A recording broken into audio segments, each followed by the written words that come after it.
இந்த 7 விஷயங்களை மட்டும் செய்யுங்கள். ரூபாய் கூட கடன் இருக்காது.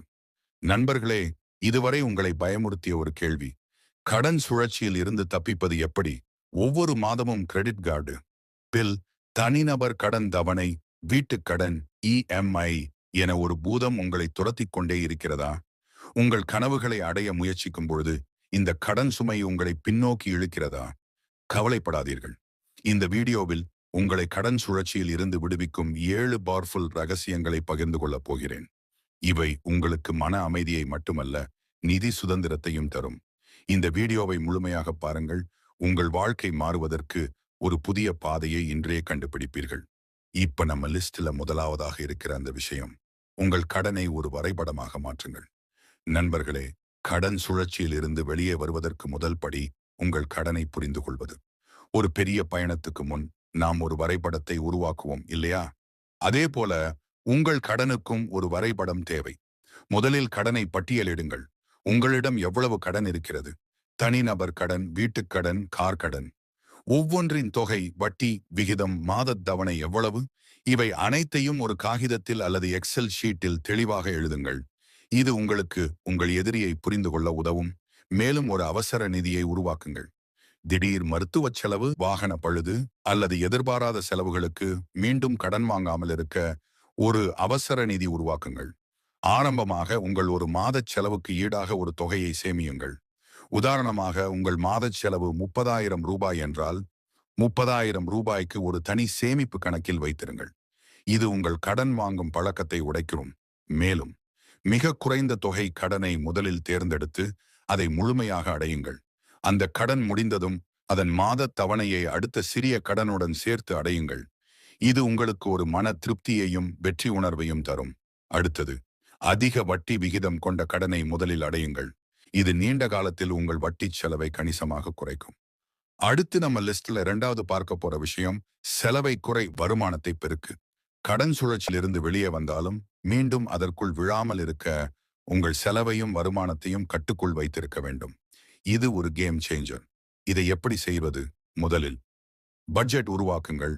உங்கள் மாத வருமானம், அத்தியாவசிய செலவுகள், வாடகை, மளிகை, பயணம், தேவையற்ற செலவுகள், வெளியே சாப்பிடுதல், ஷாப்பிங் ஆகியவற்றை ஒரு பட்ஜெட்டில் பட்டியலிடுங்கள். 50-30-20 விதியை பயன்படுத்துங்கள். 50% அத்தியாவசிய செலவுகள், 30% உங்கள் ஆசைகள், விருப்ப செலவுகள், 20% கடன் அடைப்பு சேமிப்பு. உதாரணம், மாதம் 50,000 ரூபாய் வருமானம் என்றால் 25,000 ரூபாய் அத்தியாவசிய செலவுக்கு, 15,000 ரூபாய் ஆசைகளுக்கு, 10,000 ரூபாய் கடன் அடைப்பு மற்றும் சேமிப்புக்கு. அடுத்தது, தேவையற்ற செலவுகளை கண்டறியுங்கள். ஆன்லைன் சந்தாக்கள், நெட்ஃபிளிக்ஸ், அமேசான் பிரைம், அடிக்கடி வெளியே சாப்பிடுதல், அவசியமில்லாத ஷாப்பிங் இவற்றை குறைத்து அந்த பணத்தை கடன் அடைப்புக்கு பயன்படுத்துங்கள். மேலும் உங்களுக்கு ஒரு சேலஞ்ச் டிப் தரேன். ஒரு மாதம் நோ ஸ்பெண்ட் சேலஞ்ச் எடுத்துக்கொள்ளுங்கள்.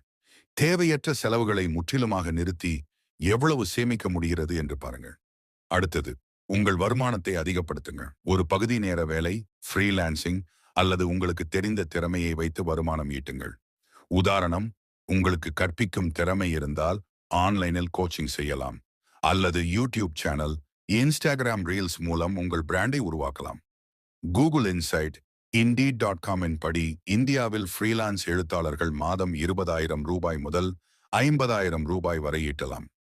அடுத்தது நம்ம லிஸ்ட்ல இருக்கிற 3வது முக்கியமான விஷயம், புத்திசாலித்தனமாக கடன் வாங்குங்கள். நண்பர்களே, கடன் வாங்குவது ஒரு கலை. பணக்காரர்கள் கடனை ஒரு ஆயுதமாக பயன்படுத்துகிறார்கள். அதை எப்படி நீங்களும் செய்யலாம்? வழிமுறைகள். முதலில், கடன் ஒருங்கிணைப்பு, டெப்ட் கான்சாலிடேஷன். உங்களிடம் பல கிரெடிட் கார்டு கடன்கள் இருந்தால் அவற்றை ஒரே குறைந்த வட்டி விகித தனிநபர் கடனாக மாற்றுங்கள்.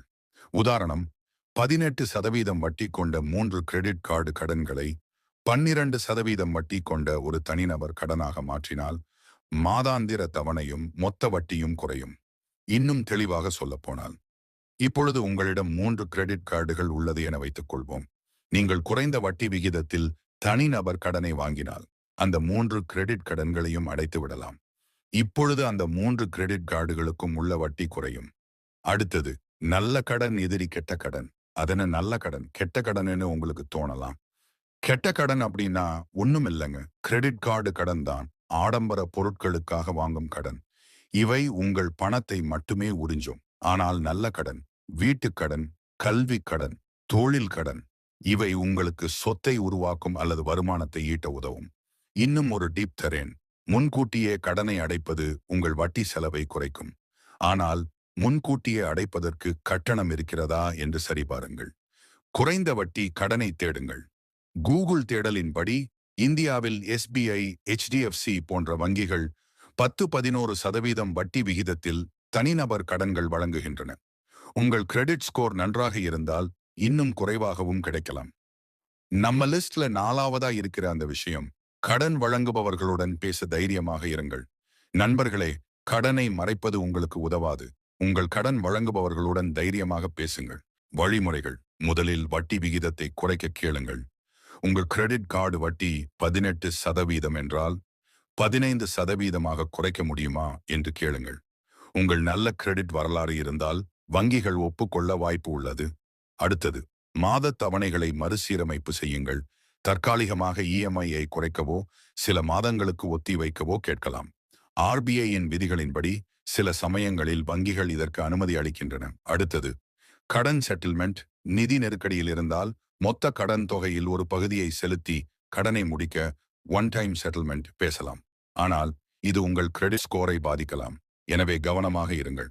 பேச்சுவார்த்தைக்கு முன் உங்கள் நிதி நிலையை தெளிவாக விளக்கும் ஒரு கடிதத்தை தயார் செய்யுங்கள்.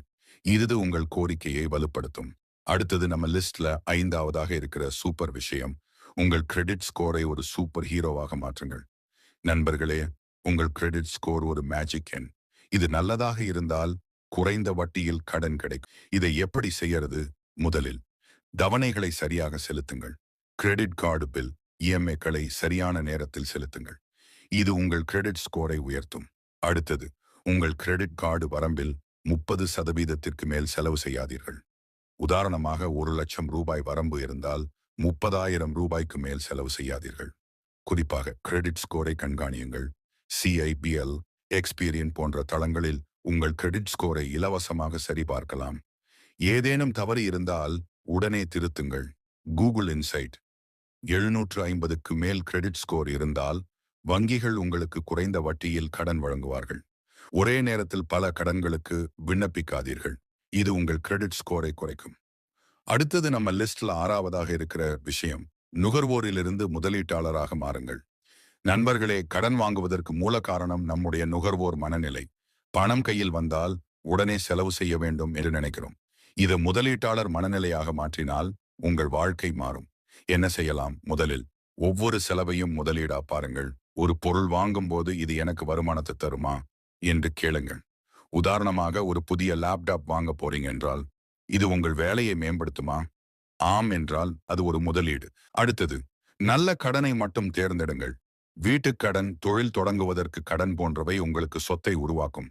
ஆனால் ஆடம்பர கார் அல்லது விடுமுறைக்காக கடன் வாங்குவது உங்களை மீண்டும் கடன் சுழற்சியில் தள்ளும். அடுத்தது, பணத்தை உங்களுக்காக வேலை செய்ய வையுங்கள். உங்கள் பணத்தை சரியான மியூச்சுவல் ஃபண்ட்ஸ், பங்கு சந்தை அல்லது FD-யில் முதலீடு செய்யுங்கள். கூகுள் இன்சைட் இன்படி SIP மூலம் மியூச்சுவல் ஃபண்ட்ஸில் மாதம் 5,000 ரூபாய் முதலீடு செய்தால் 10 வருடங்களில் 12% வருமானத்தில் 10 லட்சம் ரூபாய் வரை சேமிக்கலாம். குறிப்பாக இந்த முதலீடு செய்யும் முன் அதில் இருக்கும் விஷயங்களை நன்றாக புரிந்து கொண்டு முதலீடு செய்தால் நிச்சயமா உங்களுக்கு லாபம் கிடைக்கும். அடுத்தது, நம்ம லிஸ்ட்ல கடைசியா இருக்கிற சூப்பரான விஷயம் என்னன்னு பார்க்கறதுக்கு முன்னாடி நம்ம சேனலை சப்ஸ்கிரைப் பண்ணலன்னா மறக்காம சப்ஸ்கிரைப் பண்ணிக்கோங்க. கடன் இல்லாத வாழ்க்கையை கனவாக வைத்திருக்காதீர்கள், அதை உருவாக்குங்கள். நண்பர்களே, கடன் இல்லாத வாழ்க்கை ஒரு கனவு இல்லை, அது உங்கள் கையில் உள்ள உண்மை. ஒருமுறை கடனை அடைத்துவிட்டால் மீண்டும் கடன் வாங்காமல் இருக்க இந்த வழிமுறைகளை பின்பற்றுங்கள். வழிமுறைகள்: முதலில், வருமானத்திற்கு குறைவாக செலவு செய்யுங்கள். உங்கள் வருமானம் 50,000 ரூபாய் என்றால் 40,000 ரூபாய்க்குள் செலவுகளை முடித்து மீதியை சேமியுங்கள். இது உங்கள் நிதி கட்டுப்பாட்டை வலுப்படுத்தும். அடுத்தது, சேமித்து வாங்குங்கள். ஒரு புதிய போன், கார் அல்லது விடுமுறைக்கு செல்ல கடன் வாங்குவதற்கு பதிலாக முன்கூட்டியே சேமியுங்கள். இது உங்களுக்கு மன அமைதியை தரும். குறிப்பாக கெட்ட கடனை ஒருபோதும் தொடாதீர்கள். ஆடம்பர செலவுகளுக்கு கடன் வாங்குவது உங்கள் நிதி சுதந்திரத்தை பறிக்கும். வேண்டாம் என்று சொல்ல கற்றுக்கொள்ளுங்கள். முடிவுரை: கடன் இல்லாத வாழ்க்கை உங்கள் கையில்தான் இருக்கு. நண்பர்களே, கடன் சுழற்சியில் இருந்து வெளியே வருவது ஒரு சவால். ஆனால் அது முடியாத காரியமில்லை. ஒரு தெளிவான திட்டம், மன உறுதி மற்றும் புத்திசாலித்தனமான அணுகுமுறை இருந்தால் நீங்கள் கடன் இல்லாத வாழ்க்கையை வாழலாம். இந்த 7 ரகசியங்களை இன்றே பயன்படுத்தத் தொடங்குங்கள். உங்கள் முதல் படியை இப்போதே எடுங்கள். ஒரு சிறிய மாற்றம் உங்கள் வாழ்க்கையை பெரிய அளவில் மாற்றும். இந்த வீடியோ உங்களுக்கு பயனுள்ளதாக இருந்தால் லைக் பட்டனை அழுத்தி உங்கள் நண்பர்களுடன் ஷேர் செய்யுங்கள். உங்கள் கடன் அடைப்பு கதைகளையோ இந்த ரகசியங்களை எப்படி பயன்படுத்தப் போகிறீர்கள் என்பதையோ கமெண்டில் சொல்லுங்கள். மேலும் இது போன்ற நிதி டிப்ஸுக்கு நமது சேனலை மறக்காம சப்ஸ்கிரைப் செய்து பெல் ஐகானை அழுத்துங்கள். அடுத்த வீடியோவில் ஒரு புதிய நிதி ரகசியத்துடன் சந்திப்போம். கடன் இல்லாத வாழ்க்கைக்கு வாழ்த்துக்கள்.